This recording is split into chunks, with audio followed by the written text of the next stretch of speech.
egosu ödem yapmışlarla buna karşı duranların derbisi başlıyor. 2027'de Türkiye'yi bir seçim atmosferi bekliyor. Evet. 6 Temmuz. 6 Temmuz. Neden 6 Temmuz? En şanslı günlerden birisidir. Burç hani mesela öne çıkanlar, daha dikkat etmesi gerekenler. Yılın en şanslı burcu aslanlar.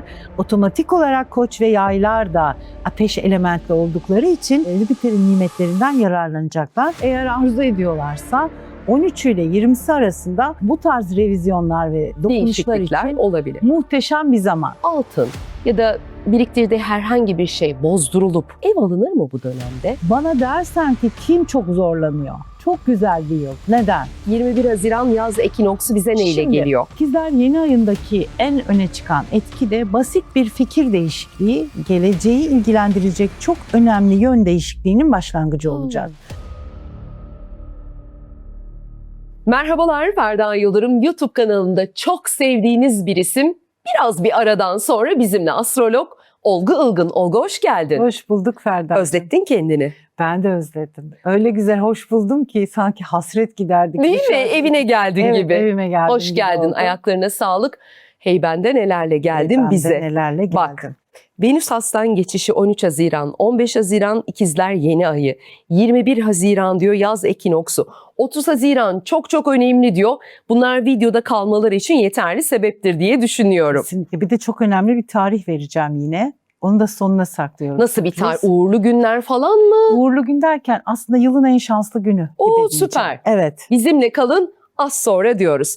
Venüs Aslan geçişi en yakınımızdaki 13 Haziran. Evet. Ne ile geliyor? Venüs Aslan güzel geliyor. Bir kere öncelikle bizi izleyen hanımefendiler için güzel bir zamanlama. 13 ile 20'si arasında saçlardaki yapılacak radikal değişiklikler için. Ama hani böyle bir kesimden bahsetmiyoruz. Bayağı radikal. Renk Mesela değiştirecek. esmerdi sarışın oldu gibi. Ya da uzundu saçı bir anda kısacık bir stil değiştirdi gibi değişiklikler için. Aynı zamanda estetik operasyonlar için çok ideal bir zaman. Gerçi yazın bunlar pek yapılmıyor gibi ama bu zamana denk geldi. Eğer arzu ediyorlarsa 13 ile 20'si arasında bu tarz revizyonlar ve dokunuşlar için olabilir. muhteşem bir zaman. Diğer taraftan İlişkiler arenasına baktığımızda Venüs Aslan'ın bu geçişi özellikle yine 13 ile 20'si arasında ilişkilerde inatçılık ve güç savaşlarına neden olabilir. Venüs Aslan ne ister? Daha çok sevdiğini göstersin, benimle daha çok ilgilensin, bir daha söyle. Hani vardır ya seni seviyorum bir daha söyle, yetmedi bir daha söyle ama Plüton karşısında biraz buradaki takıntıyı ve fazlalığı törpülemek isteyecek. Dolayısıyla İlişkilerde beklediğimiz ilgiyi alamayabiliriz bu süreçte ve bu da acaba beni sevmiyor mu ya da benden bıktı mı duygusuna yaşamamıza neden olabilir ki burada bir kriz yaşanabilir. Bu tarihlere dikkat ama onun dışında Venüs Aslan, Satürn'den, Neptün'den zaten Jüpiter Aslan da arkasından destekle gelecek ayın sonunda güzel bir zaman. Flört sezonu açıldı diyelim. Yani sıcak duygular, hani bunlar için tam yaz geçişi Venüs Aslan. Şu ara bir iyicil bir dönemindeyiz değil mi gökyüzünün? Ya yazın şöyle diyeyim aslında ona ben. Bir önceki sene sonunda yaptığımız yayında ben hatırlar mısın bilmiyorum belki izleyicilerimiz hatırlar. Yılı ikiye bölmüştüm. Yılın ilk yarısı başka, ikinci yarısı başka demiştim. İşte şimdi o başka olan ikinci yarıya giriyoruz. Enerjiler değişiyor. Ateş elementli burçlarda gezegenler toparlanmaya başlıyor. Ay düğümleri değişiyor. Aslında daha hareketli, daha tempolu, daha sıcak, çok sıcak bir yaz bizi bekliyor. Onu söyleyebilirim. Gerçekten çok sıcak ama. Hele de biz Haziran sonundan itibaren termometrelerdeki o farkı göreceğiz. Bu tabii ki hem havaya hem de ilişkilere, duygulara da yansıyacak diye düşünüyorum. Ruhumuza işliyor soğuk, sıcak. Bekliyorduk ki yaz gelmedi, yaz gelmedi. Öyle bir gelecek ki yaz, kış ne zaman? Evet, aynen öyle. Peki yani Venüs Aslan geçişi 13 Haziran. Evet 13 Haziran itibariyle. 15 Haziran İkizler yeni ayı. Şimdi orada 15 Haziran'da hareketli bir yine yeni ayımız var İkizler Burcu'nda. Şimdi İkizler Burcu artık izleyicilerimiz biliyoruz ki bir iletişim burcu. Ya İkizler konuşmak, iletişim ve gezegeni Merkür. Ama Merkür'ün yeni ayda yerleşimi sebebiyle aslında tema iletişim ve zihin faaliyetleri gibi gözükse de aslında alt zeminde duygusal bir tema var bu yeni ayda. Merkür Yengeç'te olduğu için. Alınacak kararlar mantıklı gibi dursa da aslında duygusal güvenlik ihtiyacından sebep alınacak gibi. Finansal anlamda bu yeni ay yine mesela ev almak, ev satmak, taşınma, yer değişikliği, tatile gitmek bile olabilir. Yani bir rotasyon değişikliği var ve fakat burada alınacak kararlar, seçilecek rotalar hep duygusal zeminden gelecek. Yani şöyle, mesela ben tatile gideceğim ya da bir yazlık almak istiyorum. Ferda'yla da çok iyi geçiniyorum. Onun yanında kendimi güvende hissediyorum. Onun sitesinden alma noktasında kullanacağım kararımı gibi. Kendimizi güvende, duygusal hissettiğimiz anlamda, yerlere çekileceğiz. evet, ruh doymak istiyor, mutlu olmak istiyor bu yeni ayda. Diğer taraftan bu yeni ay Uranüs'ü tetikleyecek bir yeni ay olduğu için beklenmeyen haberler, insanların hayatında hazır olmadığı gelişmeler, hızlı bir iletişim trafiği tetikleyecektir. Ve şöyle bir etkisi var, bu yeni ayda bir Alheka sabit yıldızı ortaya çıkıyor. Bu yıldızın şöyle bir özelliği var. Aslında bu yıldız kişilere başarı, güç, ün ve onları zirveye taşıyacak destekleyici potansiyele sahip olmakla birlikte bir sınav yıldızı. Eğer buradaki niyet olumsuzsa, kişi sırf başarılı olmak için birilerini manipüle ediyorsa, niyet kötüyse diyelim, o zaman da seni bulunduğun yerden tepetaklak indirebilir. O yüzden riskli bir yıldız. Buna dikkat edilmesi lazım. Niyetimizin temiz olması lazım. Ve ikizler yeni ayındaki en öne çıkan etki de basit bir fikir değişikliği, geleceği ilgilendirecek çok önemli yön değişikliğinin başlangıcı olacak.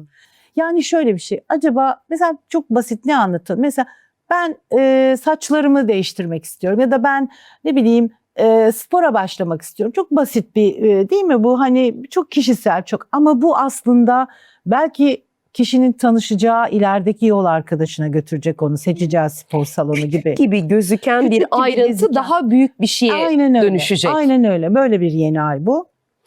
Özellikle burçlarda mesela yeni ay ile ilgili şu burçlar daha dikkat etmeli. Bunlar için daha böyle güzel bir dönem diyebiliyor musun? Öyle bir ayrım Ben yapabiliyor yazın muyuz? döneminde bütün burçların güzel bir döneme gireceğini düşünüyorum. güzel. Hatta girdik bile şu anda. Sadece onu biraz sonra anlatacağım ama şöyle bir başlık atalım. Şimdi ikizlerde olduğu için bu yeni ay hava elementli burçlar otomatik olarak daha destekleyici bir görünüm altında. Nedir onlar da? İkizler olduğu için terazi ve kovalar. Yeni ay için konuşuyorum. Ama bunun dışında olan burçlarda hangi evimiz haritamızda ikizler ise, burçların dışında konuşuyorum, o evin konularında bu bahsettiğimiz karar alma, fikir değişikliği, yön değişikliği olabilir. Bence Başak ve Balıklar ve Yaylar biraz kare dediğimiz zorlayıcı bir açı altında olacaklar yeni ayda. Ama onların da farklı destekleri var. Yani zorlayıcı gibi gözüken bir şey aslında kararla birlikte kolaylaştırıcı bir enerjiyi tetikleyecek diyelim. Bana göre kötü bir dönemde hiç değiliz. Sadece bütün burçlara iyi gelen bir yaz ayı var diyor. Vallahi çok sevindim bunları duyduğuma. Evet, ben öyle düşünüyorum. Aynen öyle. İkizler yeni ayıyla ilgili şöyle bir şey söyleyeceğim son nokta olarak. Şimdi ikizler vurgusu çok olduğunda bilgi de çoktur Ferda. İkizlerden sebep. Ve Uranüs de ikizlerde olduğu için hızlı bir bilgi toplaşması. Fakat çokluğun olduğu yer aynı zamanda yokluğun olduğu yerdir. Yani bilgi kirliliği de var. Dolayısıyla okuduğumuz her haber bu yeni ayda, duyduğumuz bir şey çok doğru olmayabilir. Gerçeği ayırt etmek zorlaşabilir. Buna dikkat edilsin mesela. Bunu duyduğunuz her şeye inanmayın. Evet. Çünkü çok fazla sosyal medyada kirlilik var. Maalesef. Biliyorsun. Evet. Maalesef. İkizler yeni ayıyla ilgili duygusal ihtiyaçlarımızı çok önemseyeceğiz. Yani ben besleniyor muyum duygusu, yemek beslenmesi değil bu yeni ayda. Merkür Yengeç'te nerede güvendeyim ya? Hani nerede iyiyim, nerede mutluyum, nerede sevildiğimi hissediyorum esas. Herkes bunu mu sorgulayacak? Herkes bunu sorgulayacak. Ve bunun için bir arayışa girecek mi sorgulayanlar? Girecek, hem de bu Merkür Retrosu söyleyeceğiz 30 Haziran'da gelecek olan, ama ona girmeden ekinoksu bir anlatmak istiyorum. 21 Haziran yaz ekinoksu diyorsun. Bu ne demek? Önce bize bir onu anlat. Onu anlatacağım hemen. Hadi bakalım, merak ettik. 21 Haziran yaz ekinoksu bize neyle geliyor? Güneş her öncü burca geçtiğinde bizim için çok önemli bir dönemdir astrologlar için. Öncü burçlar mevsimleri başlatırlar. Yani güneş işte her öncü burca girdiğinde 3 aylık o mevsim başlar. Gerçi mevsimler kaydı ama olsun, hani bilgimize göre o mevsim başlıyor. Önümüzdeki 3 ayın enerjilerini ışık tutarlar bizim için.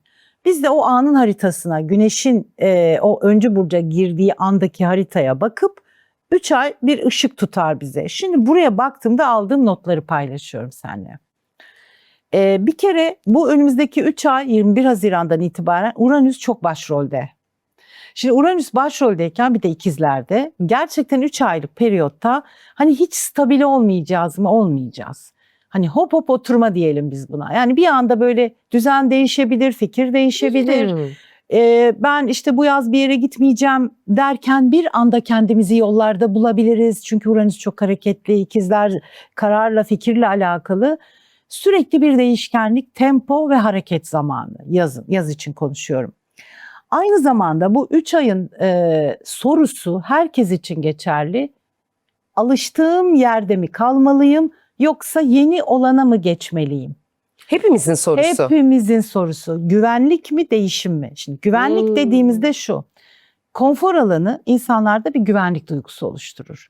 Sen oradaki şartlardan memnun olmasan da aslında kendi güvende hissediyorsun. Neden? Çünkü artık kontrol edebiliyorsun onu. Hani sabah kaçta işe gidiyorsun ama memnun değilsin ama olsun diyorsun. Hani ben alıştım buraya. Alışkanlıklar ve yenilikler gibi diyelim. Yeni olan da ürkütücü. Çünkü orada neyle karşılaşacağını bilmiyorsun.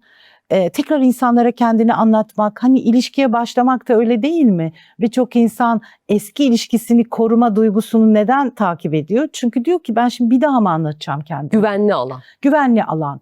Bu önümüzdeki 3 ayda toplumsal ruh hali aynen böyle çalışacak. Güvendiğimiz dağlara karlar mı yağacak? Yağmayacak dağlar ama biz şöyle bir bekleme enerjisinde kalacağız 3 ay. Yani bekleme derken o karar aşaması biraz böyle bir bu tarafa, mesela iş teklifi gelecek. Acaba eskiyi mi koruyayım, yeniye mi geçeyim? Ya da bir ilişkiden böyle çıkmak üzeresin, yeni biriyle tanıştın. Acaba başlasam mı orada? Nasıl bir karar alacağız peki? Böyle Şimdi, bir soru önümüze geldi diyelim. Geldiğinde şöyle pek bir karar alamayacağız. Projeleri ya da kararları erteleyeceğiz gibi duruyor. Ama Uranüs de bizi çok sıkıştıracak yeniliğe doğru gidelim diye. Yani onu anlatmaya çalışıyorum. Burada artık herkes, her koyun kendi bacağından asılacak. Bana kalırsa, bana göre yeninin seçilmesinden yanayım. Sen cesur olun diyorsun. Evet, cesur olun diyorum. Çünkü sistem ve gezegen geçişleri biraz bizi bu noktaya, riskli kararlar alma noktasına ittiriyor. Acaba şöyle, seni bir bedel ödeterek belki zorlayacak aldığın o yeni kararla ama sonu hayır olacak gibi mi algılamalıyız? Hayır olacak, evet, hayır olacak. Yani hayır ya da hayırsızlık benim kitabımda pek yok da. Olan her şey hayırlıdır. Yani evet, olmuş olan da hayır vardır diye düşünürüm çünkü. Ama bu yeniliği denememiz lazım. Mesela ev değiştireceksiniz, taşınacaksınız. Yani mesela bir binanın kentsel dönüşüme gitmesi mi? Gitmeyelim, biz burada oturalım mı? Gibi. Hani bunu çoğaltabilirler hayatlarında. İş değişikliği, ilişki değişikliği, yer değişikliği, her şey olabilir. Saç değişikliği, hepsi olur. Saça taktım bu. Venüs saçlarımı değiştirmek istiyorum. Biraz ondan olabilir belki. Şimdi burada bu dönem piyasalarda bir durgunluğu da tetikleyecek bir dönem ama. Ekinoks dönemi, yani 21 Haziran'dan itibaren. Çünkü burada parayı harcamak yerine tutma duygusu öne çıkacak bir de. Yani biriktirelim. Aman önümüz kış, hani bilmiyoruz ne olacağını, parayı bir tutalım. Bu piyasalardaki durgunluk da böyle anlatınca sıkıntı gibi ama diğer taraftan birçok firmanın kampanya ve indirim yapacağı zaman olacak. Aynı zamanda hareketlendirmek için. Mesela alışveriş böyle artacak. Yani birçok ürün kişiler için ne almak istiyorlarsa indirimli fiyata bulabilirler. O açıdan baktığımızda önümüzdeki 3 ay. Peki şöyle sorsam, kafalar karışık. Evet. Bir yandan insanlar ev sahibi olmak istiyor. Evet. Ev fiyatları ortada. Ama yine de biraz böyle kenarda bir birikimi varsa, mesela altın ya da biriktirdiği herhangi bir şey bozdurulup ev alınır mı bu dönemde? Yaz bunun için uygun bir zaman mı? Şimdi onun için uygun zaman bence 30 Haziran'dan sonra gelecek. Sonra. Evet. Yani zaten ama bu döneme de giriyor. Yani sorunun cevabı. Altın düşüşünü sürdürür mü? Şaşırttı bizi. Altın bence Jüpiter Aslan geçişiyle yükselecek. O zaman 30 Haziran sonrası. Evet, Jüpiter Aslan, ay düğümleri geçecek, oralarda tutulmalar olacak filan falan. Oralarda değerli madenlerde artış. Ama şöyle, bir dönem yazın ilk birkaç ayı bence böyle bir iniş çıkış grafiği olacaktır gene. Ama değiştirmesinler diyorum. Yani yatırımlar kesinlikle ve kesinlikle değerli madende kalmalı. Fikrim bu. Yatırımcı değilim ama Yatırım tavsiyesi de değildir. evet, öngörüm bu. Yani biz altınımızı bozup ev alabilirler mi? Evet. Başını sokacak evi yoksa. Evet, alabilir. Ama şunu demek istiyorum. Değerli madeni bozdurup dövize yatırım yapılmasın diyorum. Ben değerli madenden kalması taraftarıyım yatırımların demek istiyorum. Peki. Bir de bu 21 Haziran ekinoks döneminde çok fazla transfer bekliyorum. Nasıl transfer? Sektör değişiklikleri mesela. Şimdi diyelim ki medya sektörü. Sana işte başka bir yerden, oradan buradan ya da bana neyse hani birilerine böyle gel buraya olur ya, futbol transferleri. Spor camiasına transferler. Çok fazla transfer gözüküyor buralarda. Bir hareketlilik var yani. İşte orada da artık burada mı kalayım? Hani yeni bir tarafa mı geçeyim? Hep bir sorgulamada bırakacak bizi. Sorgulamada, evet. Ama dediğim gibi son noktayı da şöyle koyuyorum. Ne yapalım? Bence riskli olanı ve yeni olanı seçelim. Bence.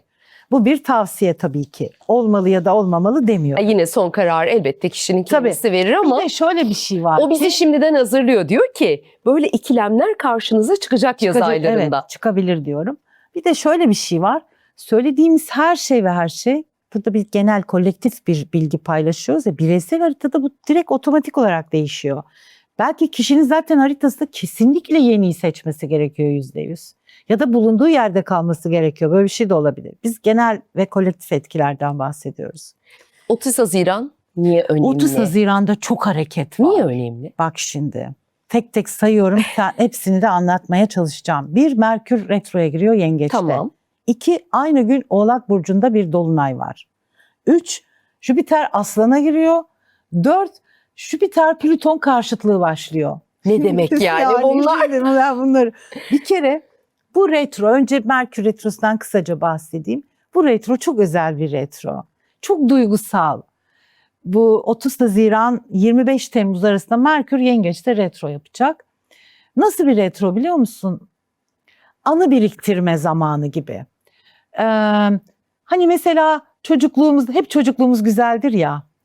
Elimizde bir tek o var. Evet, sıkıntılı da yaşamışsak çocukluğumuzu yine de mutluyuzdur. Hani o çocuksu duygular, saf duygular. Onları bir arayış var. Nostalji zamanı bu retro. İnsanlar epeydir görmedikleri arkadaşlarıyla, eski mahalle arkadaşları, okul arkadaşları buluşabilirler, görüşebilirler, onları arayabilirler. Oradaki o mutlu olunan duygulara bir arayış var bu retroda. Çok fazla işte yakınlarını, akrabalarını, aile ziyareti vesaire artabilir. Ama bu retro için şöyle bir şey söyleyebilirim. Epeydir çekmecelerinizi bir karıştırın diyorum bu retroda. Kullanmadığınız takılar, annenizden kalanlar, eğer göçüp gitmişse anneler, babalar, anneanneler neyse, eski kullanılmayan her şeyde bir keramet retrosu bu. Bir şey göreceksin orada çekmecende. Böyle bir takı var. O takının sana uğur getirdiğiyle yüzleşeceksin. Mesela yani çok basit bir örnek. Unuttuklarımız ortaya çıkacak o zaman. Biraz arşivi, biraz kurcalama zamanı gibi. Zaten bu retro bizi çok fazla eskiye götürecek, Yengeçten de sebep. Duygusalız. Yani ama buradaki depresif bir duygusallık değil. Yani tatlı bir duygusallık. Nostaljik bir duygusallık, yani anladım. Mutluluğu aramak gibi. Sevgiyi aramak gibi, o şefkati aramak gibi. Böyle bir retro. Arkasından Oğlak Dolunay ile ilgili şöyle bir cümle kullanmak istiyorum. Bu Oğlak Burcu'ndaki Dolunay duygusal sorumlulukların da dağıtılma zamanı gibi. Ne demek istiyorum? Bu da yine para ve finansla ilgili bir dolunay. Şöyle, örneğin ailenizin birileri ailesinin sorumluluğunu almıştır ekonomik anlamda. Bir şekilde katkıda bulunuyordur. Ama artık hayat şartları vesaire bulunamayacağı bir seviyeye gelmiştir. Böyle bir karar gibi. Hani ben artık sana kirada destek olamıyorum mesela. Ben artık sana katkıda bulunamıyorum. Bazıları sorumluluklarını üzerinden atıyor ya da Atıyor. yüklerinden kurtuluyor gibi mi? Evet, duygusal yükler, ailevi temalar ya da tam tersi bir şey söyleyeceğim. Ya da alması gereken bir zaman başlayacak ailesinin. Hani eğer şu ana kadar katkıda bulunmuyorsa gibi şartlar, koşullar kişiyi oraya, o noktaya itebilir gibi. Böyle bir dolunay var önümüzde. Sorumluluklar gözden geçirilecek diyelim. Duygusal sorumluluklar aileyle ilgili. Gelelim en önemli konulardan birisi Jüpiter-Plüton karşıtlığı 30 Haziran'da başlıyor. Şimdi bu yaza damgasını vuracak bir görünümlerden birisi. Neden? Çünkü 12-13 yılda bir kere bu etki meydana geliyor. Burada biraz bireysel ego ve kolektif gücün karşı karşıya gelmesi gibi. Ego savaşları zamanı biraz. Hani demin sen bana finansal anlamda o yapılır mı, bu böyle olur mu dedim. Vesaire. Evet, bu bir piyasalarda ilk etapta biraz kriz yaratabilir gibi ama sonrasında düzelecek, bir sakinleşecek. Yani buradaki panik iyi bir panik olmaz. Hani eyvah dolar düştü ya da altın düştü, ben bunu alayım satayım denmesin. Burada bir sakin kalmak, sabit kalmaktan yanayım. Beklemede kal diyorsun yani finansal anlamda. Evet. Şimdi burada ilişkilere biraz değinelim yine. Buradaki ilişkileri de Ferda'cığım şöyle anlatalım. Sadece ikili ilişkiden bahsetmiyoruz. Biz de şu anda bir ilişki biçimi içindeyiz. Patronumuz, çalıştığımız yerdeki insan ilişki, her türlü ilişki. Burada ego savaşları çok öne çıkacaktır. Zorbalık, hani manipülasyonlar, ben dedim oldu, ben yaptım oldu. Hani vardır böyle o karşıtlıktan ötürü mü olacak? Evet, karşıtlıktan ötürü. Plüto biraz yıkmak istiyor Jüpiter'in egosunu. Oradaki iyi de yıkacak gibi duruyor. Hani ego savaşları çok, güç zehirlenmeleri. Hani bunları çok yaşayabiliriz. Ve diğer taraftan ezilen tarafın, ilişkideki ezilen taraf kimse. Kadın erkek fark etmez. Patron çalışan fark etmez. Ezilen taraf kimse sesini çıkartma zamanı. Hani dur yeter artık, bu bana fazla geldi. Bu bana fazla geldi diyeceğimiz zamanlar tabii ki ilişkilerde güç çekişmelerini tetikleyecektir. Şimdi bir de Venüs manipülasyonları çok bekliyorum bu dönemde. Siber saldırıları bekliyorum, olabilir. Çünkü zaten Uranüs önümüzdeki yazın başrolünde, ikizlerde, Plüton'la dirsek temasında bu tarz şeylere çok açık bir zeminde hareket ediyoruz. Sanat dünyası ve çocuklar mercek altında 30 Haziran'dan itibaren. Burada da özellikle çocukların sosyolojik ve psikolojik durumları, eğitimleri, altyapıları, ebeveynlerden aldıkları okuldaki eğitimleri ve buna bağlı olarak topluma bunu yansıtma şekilleri, ki sen bu konuların çok içindesin. Neler okuyoruz çocuklarla ilgili. Maalesef. Bunlar biraz daha ortaya çıkacak. Ama bu şimdi kötü gibi geliyor ama ben şöyle bakıyorum. Bu kadar karanlık ya da kötü şeyin ortaya çıkması aslında temizliği için. Tabii. Bir hani temizlik gör getirir orada bak eksikliği gibi. Hani o çocukların hangi konuda eksiklikleri var? Aslında bunu göstermek istiyor sistem bizi.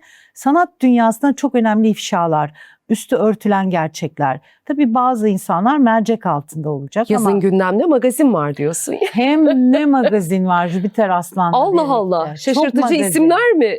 Şaşırtıcı ilişkiler, sansasyonel bitişler, başlangıçlar ve şöyle de bir başlık atacağım. Artık Temmuz'la birlikte yaş farkının baya çok olduğu ilişkiler çok gündeme gelecek.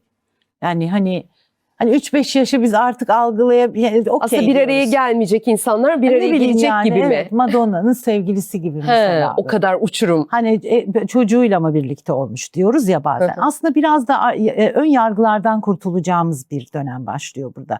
Yargı tehlikeli bir şey. Yani yargıdan uzaklaşmamız gereken de bir... Kınamayın, yargılamayın. Evet, öyle bir dönem. Evet. Hani Tamam. biraz farklı ilişkiler diyelim. Sansa wow bunlar birlikte miymiş falan. Ya da bunlar hiç ayrılmaz dediğimiz insanların belki ayrılıkları. Evet. Ya da aslında çoktan ayrılmışlar da kendilerini bize hala birlikte gösteriyorlar gibi. Gibi. Çok böyle ifşalar var. Şimdi burada özellikle Jüpiter Plüto karşıtlığındaki topluma mesaj şu. Sahip olunan ün, güç neyse. Şimdi güç çok farklı bir şeydir. Kimi parayla elde eder o gücü, kimi ünle, kimi çıkardığı ürünle, kimi statüsüyle, değil mi? Yani bir şekilde güç. Burada sahip olunan gücü sistem senden almak istemiyor aslında. Sen o güçle, yani o sahip olduğun şeyle kolektife ne kadar katkı sağlıyorsun kısmında. Eğer katkı sağlıyorsan, bir faydan oluyorsa seni daha da ünlendirecek. Bu maddi manevi daha da yükseliş anlamına geliyor aslında. Durduğumuz yerlerin o zaman büyük önemi var. Çok, Duruşunun, çok. hayata bakışının, Çok. yaptığın işlerin. Aynen öyle. Şimdi sen bana bir şey mi sormuştun? Jüpiter Aslan geçişini konuştuk mu? Ona dair bir Hayır, şey daha söyledik mi? girmedik daha. Tamam. Şimdi, Buraya kadar benim için okey. okey. Şimdi geldik. Nereye geldik? Jüpiter Aslan'a geçiyoruz. Şimdi senenin tabii ki Bu başlangıçta... kadar gökyüzü olayı sıklıkla bir araya gelmez değil mi? Böyle gelmez. üst üste Aynen. binmez. Yani o zaman gerçekten özel tarihlerdeyiz. Bir de şu anda bu yayını yaptığımız zaman gökyüzünün en güzel zamanlarından tesadüf etti. Jüpiter-Venüs kavuşumu altındayız. Ve bu yengeçte olduğu için 12 yılda bir oluyor yine. Bak, hep böyle bir uzun zaman sonra bir araya gelinen etkiler var. Bu uzun zaman sonra karşılaşan, birbirini seven insanları da gösteriyor. Aynı zamanda değişik duygular, duyguların coşması gibi filan. Ya bence güzel zamanlardan geçiyoruz. Sadece bizi biraz hala daha ay düğümleri Balık Başak çalıştığı için mutluluğu ve coşkuyu tam olarak dipte hissedemiyoruz. Hani ortada bir yerlerdeyiz. ortada bir yerlerdeyiz. Yani Tam ama böyle mutluluğa ruhunda- gidecek gibi oluyoruz. Evet, evet, bir sanki yorgunluk geliyor. Bir böyle ben bir uyuyayım duygusu geliyor gibi. Evet. Ama bu geçici bir şey. Ay düğümleri burç değiştiğini. Şimdi biraz Jüpiter'den bahsetmek istiyorum. Jüpiter çok ilginç bir gezegen. Ben ona büyüteç diyorum kendi içimde. Çünkü insanlar şöyle düşünüyorlar. Hani başlığı şöyle atılıyor ya. Büyük şans ve fırsatlar gezegeni Jüpiter. Evet, doğru, bu bilgi yanlış değil. Ve insanlar diyor ki yılın en şanslı burcu Yengeç. En şanslısı Aslanlar. Sonra yıl geçiyor. Aslanlardan şöyle. Ben hiç en kötü nerede benim zamanımı şansım yaşadım ben. Niye diyor. böyle oldu? Neden oldu? Çünkü Jüpiter büyüteç. Sen bir yıl boyunca geriye dönük neyi büyütüyorsan, neye odaklıysan onu getiriyor sana şans diye. Çünkü sen ona odaklısın. Hep niye diyoruz ki biz frekansımızı yüksek tutalım diye. Jüpiter'in bir gelişi var. Şimdi aslanlar acaba geriye dönük Jüpiter yengeç dönüşünde neyi büyüttüler kendi içlerinde? Onları getirecek aslanlar. Evet, yılın en şanslı burcu aslanlar. Otomatik olarak Koç ve Yaylar da ateş elementli oldukları için Jüpiter'in nimetlerinden yararlanacaklar.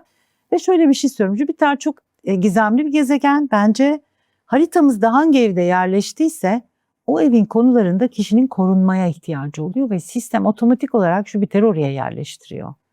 En tehlikeli konuların ya da seni bulma potansiyeli olan krizli kötü olayların olacağı ev orası oluyor ve herkesin haritasında Jüpiter o eve yerleşiyor. Mesela senin 8. evinde, biliyor muydun bunu?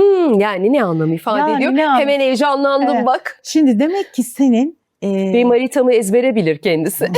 evet, senin demek ki maddi manevi alanlarda sen dolandırılmaya, kandırılmaya çok müsaitsin. Ya da yumuşak karnın orası. Belki hayır diyemiyorsun. Hayır diyemiyorum. Evet. Evet.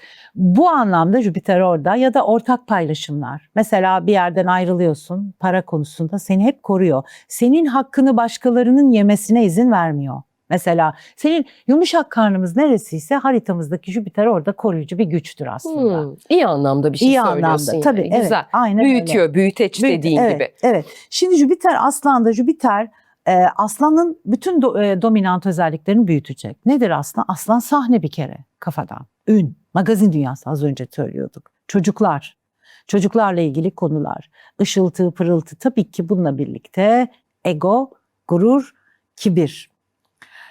Egosu ödem yapmışlarla buna karşı duranların derbisi başlıyor. Oo, çok güzel başlık. Bir daha söyle.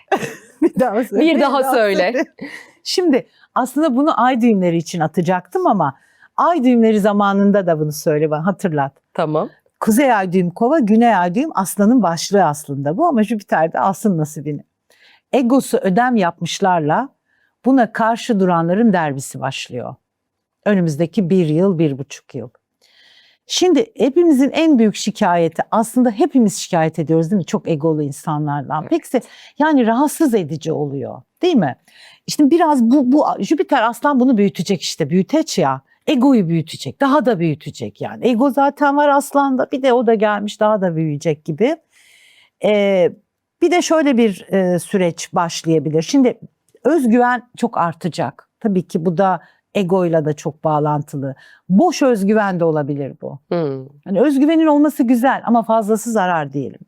Aşk ve tutku duyguları çok artacak. Yani insanlar şöyle bir şey, o yana yana böyle ölüyorum, hani böyle çok aşığım. Hani biz böyle gençken hissederdik bunları. Ben öyle şu anda öyle bir şey hissetmiyorum. Belki hissederiz, bilmiyorum. Liderlik duygusu çok artacak. Yani şöyle artacak. Ben bunu yapabilirim. Ekibi toplayıp tamam ben bu işi kotarabilirim. Ben bu işin altından kalkabilirim duygusu. Aynı zamanda hobiler. Aynı zamanda yaratıcı enerji. Bir de keyifli bir zaman. Jüpiter Aslan ne yapar insana biliyor musun? O kadar böyle sıkıldık ve zorlu, depresif, mutsuz zamanlardan geçtik ki. Hala da genel geçiyoruz. olarak. Evet. Ama çok geçen seneki gibi değil. Değil, Bunu da evet. bir Kademe tık daha- kademe azalıyor Evet. sanki. Şimdi şöyle bir arayış yaptıracak Jüpiter Aslan. Ya artık keyifli olmaya çok ihtiyacım var Ferda gibi. Ne yapayım? Ben bir yemek kursuna gideyim. Yemek yapmaktan da hoşlanıyorum. Bu benim hobim zaten. Bunlar çok artacak. Ya da çok bunaldım, ben bir pilatese başlayayım. Bana çok iyi geliyor gibi. Yani biraz hobi. Ya da işte takı tasarım ya da seramik sanatları gibi. Bu anlamda hobileri büyütecek ve insanlar keyifli zaman geçirmek için bir arayışa girecekler. Eğlenceli mekanlarda artışlar olabilir. Gece hayatı, davetler, gezmeler. Yaz cıvıltısı da biraz onu Kraliyet etkileyecek. enerjileri yükleniyor. Ne demek o? Yani böyle çok debdebeli düğünler, ihtişamlı sünnet düğünleri falan. Tabii bunlar sadece Jüpiter Aslan'ı anlatıyorum. Ve Güney Ay düğüm Aslan'a gelince bunları böyle bir kenara koyacağız. Bunlarda azalmalar olacak. Bunlar cazibesini yitirecek. Yani tek başına Jüpiter Aslan geçişini anlatsaydım burada bitirirdim sözlerimi. Bunlar olacak bu sene. Ha gene olacak. Ama bunlar olurken bunlar abartıldığında kişiye sınav getirecek ve sıkıntı getirecek. Çünkü göze batan, göze sokulan her türlü lüks tüketim, gösteriş artık cazibesini yitiriyor. İnsanların buna göstereceği tepkiler artacak. Geç bile kalındı tepki Evet. gösterilmekte Şimdi bence. ünlülük, hatırlıyor musun, yine bir yayında demiştim ki bir tutulmada bu yıl için kraliyet tacı el değiştiriyor. Böyle bir Evet. başlığımız vardı. İşte o dönem geldi.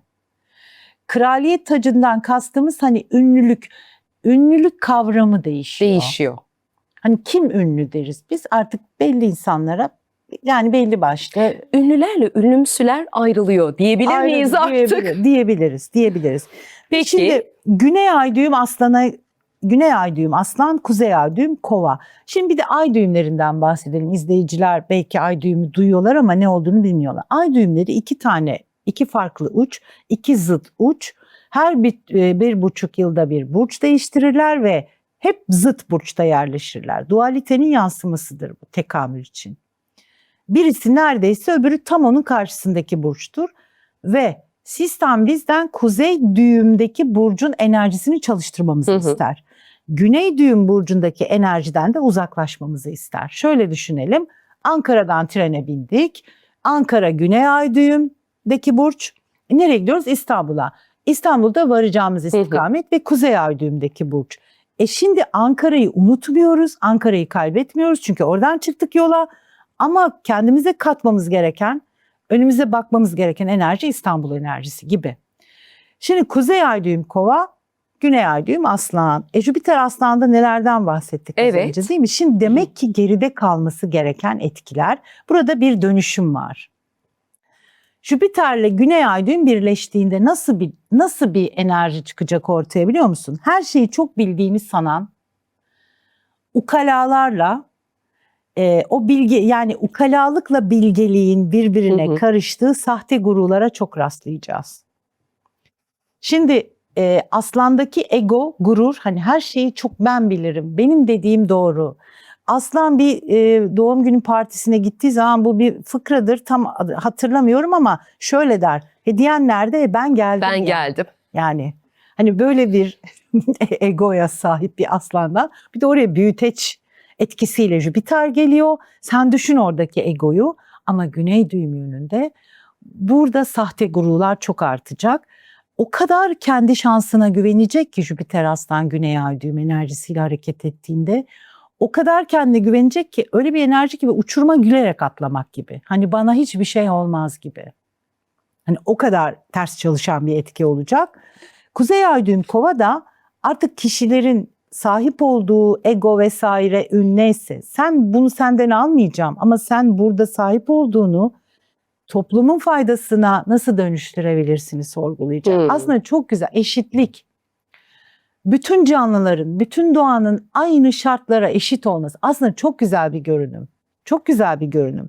Şimdi Satürn Koç'ta zaten bireysel egoya saldırıyor.